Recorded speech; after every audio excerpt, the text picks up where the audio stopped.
análisis que se hace del sector de la oposición es que en rigor aquí quien lo trabó todo, ante su temor de perder en las elecciones presidenciales, es José Antonio Gómez. ¿Qué mirada tiene usted del rol que él ha cumplido aquí en esta negociación y de la postura de decir, bueno, si no me garantizan algo? Él después sale a aclarar y dice, no, yo no pedí el cupo para mí, pedí el cupo para el partido. Pero en rigor, ¿qué mirada tiene usted de la actuación de él? Lo que pasa es que dentro de la concertación hay varias espiritualidades, ¿no? Están los tecnócratas neoliberales que encabeza Velasco, está el Partido Radical, la Democracia Cristiana y el PS-PPD, ¿no? Que hacen un bloque común. La pugna que hay hoy día es cómo van a estar ellos, cada uno de esos sectores, dentro del gobierno de Bachelet, porque ellos están seguros que van a ganar. Entonces, en el fondo, cada una de esos sectores pelea por tener un cupo mayor, una posición mayor dentro del próximo gobierno. Esas son las candidaturas o precandidaturas presidenciales que tienen. Y lo que hace José Antonio Gómez fundamentalmente es eso, hacer un juego de tal manera que le permita, porque es el sector más débil dentro de la concertación, posicionarse lo mejor posible con una cuota de poder mayor dentro de lo que ellos esperan sea el gobierno de Bachelet. Y ese es el juego de Gómez fundamentalmente, hacer algo que le permita estar ahí vigente, digamos, y plantearse con algunas ideas que le den algún respiro a un sector que está muriendo cada día más dentro de la concertación. Marcel Claude, usted dijo, ellos están seguros de que va a ganar Bachelet. Las encuestas dicen que tiene un apoyo abrumador, por lo menos en el sector, y que posiblemente gane Bachelet. Y entonces yo, a todos los candidatos que tienen menor adhesión en las encuestas, no crea que la pregunta se la hago por primera vez a usted, se la ha hecho aquí a Andrés Velasco, a Marco Enrique Minami, le pregunto, ¿y para qué Marcel Claude es candidato a la presidencia? ¿Sabe lo que pasa? Es que el año 2011 en Chile hubo un cambio importante en la agenda política. Los movimientos sociales, y particularmente el movimiento estudiantil, va a marcar y va a definir quién es el próximo presidente o presidenta de Chile. Ese es el punto. Hoy día nadie tiene asegurado el resultado, ni siquiera la concertación. Ellos se postulan y se plantean y se muestran como ganadores, porque las encuestas le dan a ellos mucho favoritismo, pero ya sabemos qué ha pasado últimamente con las encuestas y cómo se hacen las encuestas. El problema del INE, el problema del censo, la cuestión metodológica no es menor. Entonces, aquí lo que está en discusión es, en definitiva, ¿qué va a pasar con esos 7 millones de chilenos? Son 7 millones los que no van a votar por la concertación ni por la alianza, que no van a votar por Bachelet ni por el candidato de la alianza. ¿Qué va a pasar con ellos? Y eso va a depender de lo que pase con los movimientos estudiantiles, con los movimientos sociales. Y de esa dinámica, del juego político que instale, de la dinámica, de las demandas, de las exigencias que planteen esos movimientos, va a salir el próximo presidente o presidenta de Chile. ¿Y usted cree que usted puede captar esa adhesión? Lo que pasa es que nuestro discurso, lo que nosotros estamos planteando, la génesis de esta candidatura, de dónde emerge, que emerge de los movimientos sociales, de lo que fue el 2011, del trabajo que hicimos con los estudiantes, con los trabajadores, con las organizaciones sociales. De ahí emerge esta candidatura, no emerge de los partidos políticos. Por eso te decía yo no soy militante del Partido Humanista, ellos van a apoyar esta candidatura, que es una candidatura que surge de allí, de lo que ocurrió el 2011, de lo que ha ocurrido en estos 20 años de trabajo, de organización, de convicción por levantar las demandas de aquellos sectores sociales y aquellos movimientos sociales. Entonces, esta candidatura es más probable que logre convencer a esos 7 millones, que logre llegar a esos 7 millones, porque precisamente su planteamiento emerge de allí y es un planteamiento que está en la demanda de esos 7 millones que no va a votar bajo ninguna circunstancia ni por la alianza ni por la concertación. Marcel Claude, antes que nos pille el tiempo, quiero preguntarle, porque si hay un área en la que usted tiene larguísimo conocimiento y experticia es en el área de la economía. Ayer era bien curioso en un mismo día escuchar a la presidenta de la CUT decir que mientras más empleos se crean en Chile, estos más precarios son. Horas después el presidente Piñera le dio un mensaje al país donde él se jactaba o se ufanaba de decir, mire, cada vez hay más empleo, en este país se han creado tantos miles de empleos y ojo que son empleos con imposiciones, son empleos. Él como que no solo se jactaba de la cantidad de empleos, sino de la calidad del empleo, y están hablando de un mismo país. Sí, pues lo que pasa es que el presidente de la República mira al país desde el capital financiero, desde los grupos económicos. Si él es dueño de un grupo económico, desde los intereses de esos sectores. En cambio, la presidenta de la CUT lo mira desde la perspectiva de los trabajadores. ¿Sabe lo que pasa? Es que aquí hay una cuestión que es muy importante, ¿no? Y las miradas son distintas, porque se habla desde distintas experiencias, desde distintos lados. Y en consecuencia tienen un discurso diferente. Lo que aquí hay que entender es que en materia de economía hay una ley de gravedad. Así como en la física hay una ley de gravedad, tú tiras un objeto hacia arriba y tiene que bajar. En la economía existe también una ley de gravedad. Cuando suben las utilidades, suben el lucro, aumentan las ganancias de los bancos, de las empresas, disminuyen los salarios de los trabajadores. ¿Por qué? Porque depende de cómo está distribuido el poder dentro de la empresa, dentro del mundo laboral. Y los trabajadores hoy día no tienen ningún poder, no tienen derecho a huelga. Los trabajadores contratistas ganan menos que los que están en las plantas, los que están en la empresa originalmente. Por lo tanto, aquí lo que se requiere hacer, y lo que no hace Piñera, hace algunos arreglitos menores, maquillaje, aumentos de algunas garantías, ¿no? Pero aquí lo que tiene que ocurrir es que el mundo laboral, el mundo sindical tiene que tener más poder.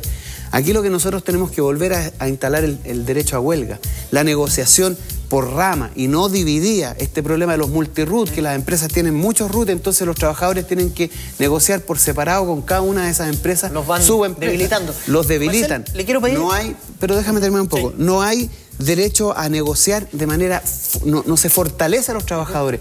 Y aquí lo que hay que hacer, el gran desafío de un nuevo gobierno es fortalecer el poder de los trabajadores para que puedan negociar condiciones salariales mejores.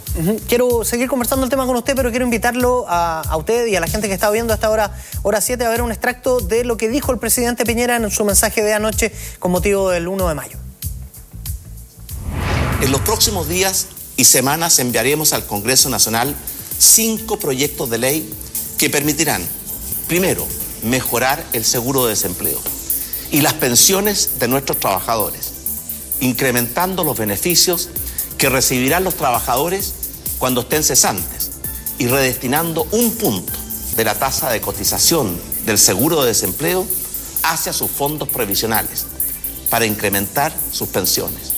De hecho, esta reasignación durante toda la vida laboral de un trabajador permitirá un incremento de un 10% en sus pensiones.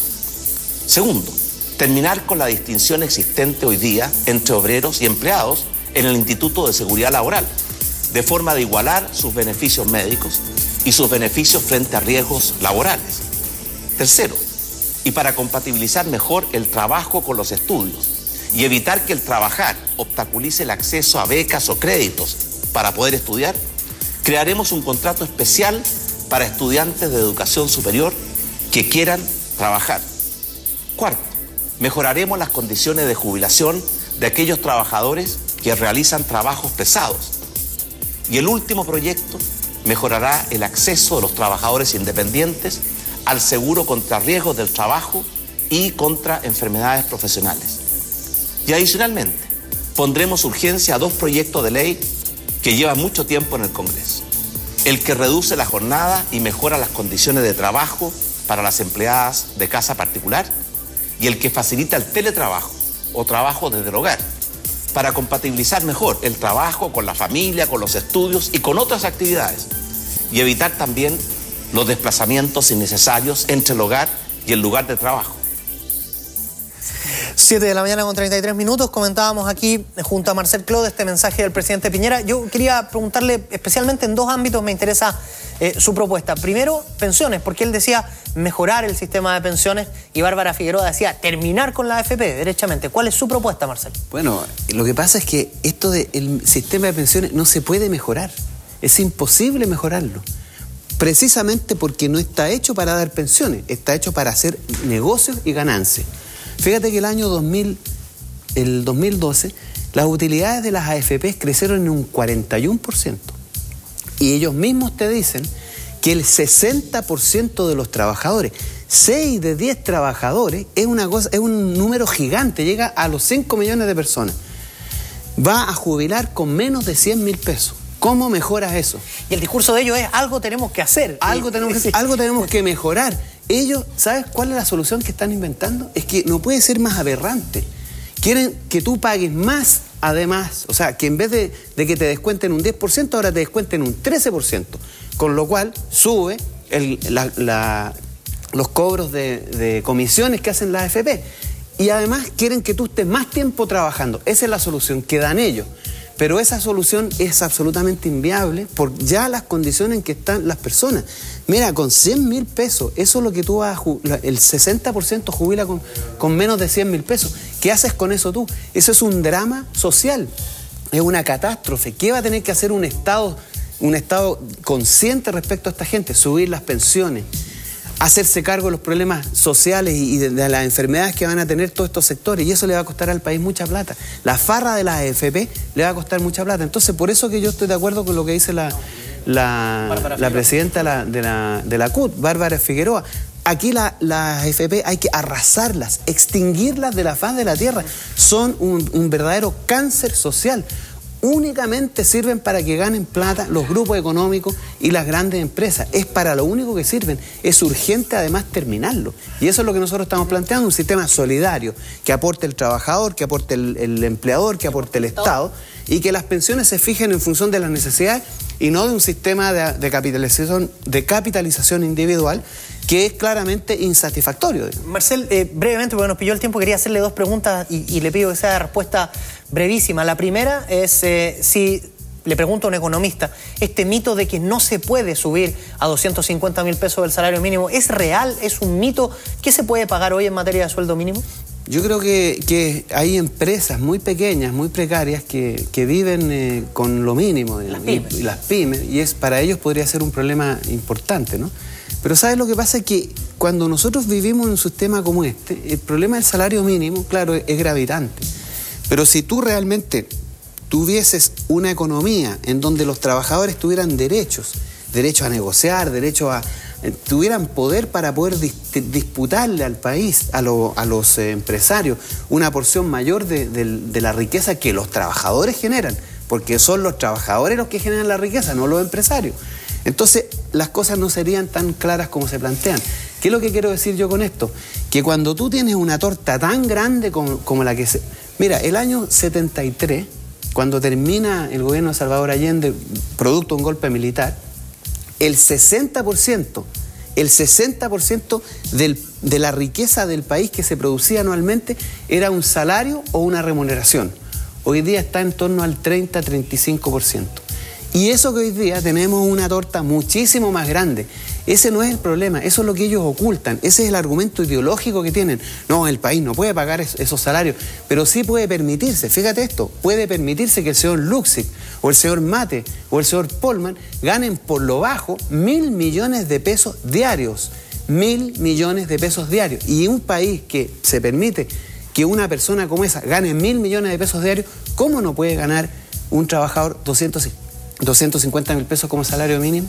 Ese es el problema, que la torta está tan mal distribuida, está tan desigual y es tan brutalmente desigual que estos argumentos lo único que te dicen a ti que son los fundamentos, la manera de maquillar, de impedir que los trabajadores tomen conciencia de sus derechos, porque ese es el problema, que muchos trabajadores no tienen conciencia de sus derechos. Y eso es lo que nosotros estamos apuntando a construir, una sociedad de derechos y no un nicho de negocios como es todo lo que ocurre hoy día en Chile. Marcel Clot, muchísimas gracias por haber venido a conversar con nosotros esta mañana. Gracias. Y que le vaya muy bien. Y nosotros le invitamos a las 7:38 a hacer una pequeña pausa y ya seguimos revisando la actualidad de hoy aquí en Hora 7.